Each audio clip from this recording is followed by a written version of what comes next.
Headlines सां ॾिठियूं अहम ख़बर खे ॾींदा हलूं। मीरपुर माथेले में सेप्को खानगढ़ की नाअहली साम्हूं आई है। 2 महीना अॻु तूफ़ान सबब किरियल बिजली जा पोल बहाल न थी सघिया आहिनि।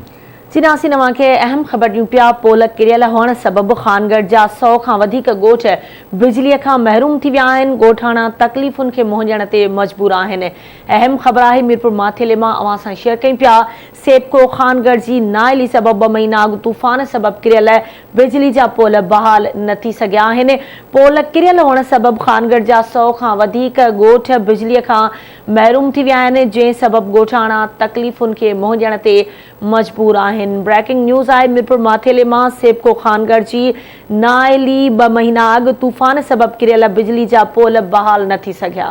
बिल्कुलु नाज़रीन, पोल किरियल हुअण सबबि खानगढ़ जा 100 खां वधीक ॻोठ बिजली खां महरूम थी विया आहिनि, जॾहिं त ॻोठाणा तकलीफ़ुनि खे मुंहुं ॾियण ते मजबूर आहिनि। तफ़सील मालूम कंदासीं। मीरपुर माथेले मां आवाज़ न्यूज़ जो रिपोर्टर लतीफ़ वसीर असां सां लाइन ते मौजूदु आहे। लतीफ़, कहिड़ा तफ़सील आहिनि, आगाह कजो।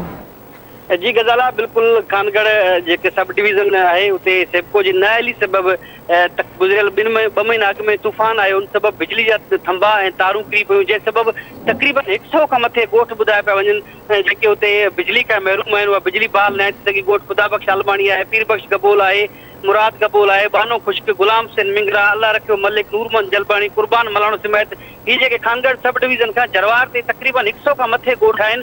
2 महीननि खां वधीक अरसो गुज़री चुका है, पर अञा सुधो बिजली जेका आहे बहाल न थी सघी। ॻोठाणा सख़्तु ॾुखियाइनि खे मुंहुं ॾियनि पिया। हिक तरफ़ गर्मी आहे, हीट स्ट्रोक, ॿारनि समेत वॾी उमिरि जा जेके माण्हू आहिनि उहे बीमार थियनि पिया। अहिड़ी तरह उतां जे ॻोठाणनि जेके ख़ुदाबख़्श आलमाणी जे ॻोठाणनि एहतिजाज बि कयो आहे। उन्हनि इहो चितावनो आहे जेकॾहिं बिजली बहाल न कई वेंदी त सभु ॻोठाणा गॾु करे नेशनल हाईवे ते धरणो हणंदासीं। पर इहो बि चयो त जेके सेप्को जा जेके ऑफिसर आहिनि उन वटि वञी तथी पिया आहियूं, को ॿुधण जे लाइ तयारु न आहे। चूंडियल नुमाइंदा जंहिंजे तक में असां वेठा आहियूं, जिते असां वोट ॾियूं था, उहे बि ॿुधण जे लाइ तयारु आहिनि। 100 खां वधीक ॻोठ जेके गुज़रियल 2 महीननि खां वधीक अरसो गुज़री वियो आहे, जेके ॻोठाणा बिजली खां महरूम आहिनि। उन्हनि इहो बि चयो कुझु असांजे ॻोठनि में जेके बिल पे कंदड़, बिल अदा कंदड़ जेके माण्हू आहिनि, 2 महीना गुज़री विया आहिनि, पर उहे बिल बि अदा कनि पिया, पर अञा सुधो बिजली बहाल न थी सघी। पर अहिड़ी तरह ही सिर्फ़ु सेप्को जेका सब डिवीज़न खानगढ़ आहे, पर इन समेत ख़ासि तौर ते 2 ॻोठनि जे ज़िले जे 2 ॻोठनि में बि इहा बिजली जो निज़ाम जेको आहे किथे किथे। ठीकु आहे लतीफ़, वॾी महिरबानी अवां जी तफ़सील खां आगाह करण लाइ।